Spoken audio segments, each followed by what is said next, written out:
on the leak. It's coming from a compression fitting. Looks like 1.25 inch hot water pipe on the 4th floor. And went up to the fan and we found the fittings that we're looking for. 1.25 inch 90, 1.25 inch coupling, 1.25 inch coupling, and then a couple extras just because that happens. We got our 1.25 inch pipe, copper, type L. So we're gonna rough these up, prep them, and start forming our repair pipe. Steps: sanding, inspecting for imperfections on the oval side for the couplings, sanding pipe, cleaning it, cutting, dry fitting, and solder. We're sanding our fittings. They should be nice and bright on the inside. We used open mesh sandpaper, so make sure they're nice and clean on the inside, all the way through, with no black marks or anything like that, because that's going to mess up your soldering. So prep work is about 90% of the job. And then you can see they're nice and clean. Nice and clean. And then on our pipe, you can see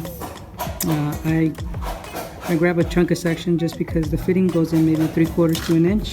This is about 1.5 inches, 2 inches, because I don't want any doubt that my solder entered in there. So you can tell the difference there. So I'm going to finish prepping the other side, and then we're going to take some measurements, dry fit, and try to get this repaired on. Forgot to mention,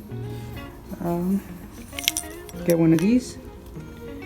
It's called a reamer, or pencil reamer. You go inside of the pipe and remove any debris. I'll show you, this is a clean side, it's nice and smooth and deburred. I'll show you the other end. So when you cut the pipes, you see sometimes that there's a little bevel right there, a little edge to it that you gotta get rid of with the reamer. And it's a pretty simple tool.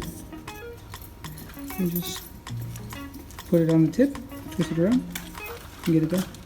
It looks like there's a prep spot right here, so we cut just ahead of it. And this is a joint that was leaking from here. Yeah, because this is inside of the pipe, so that's what we have to repair.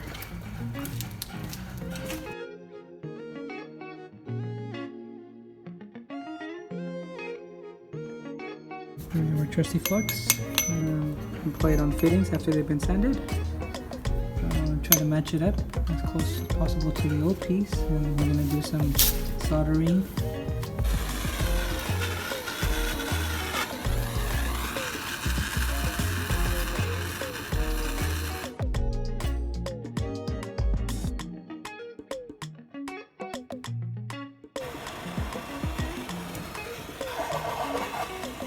Couldn't show you a super close up while I was working because we were working, because the space was super tight, but you can tell right here.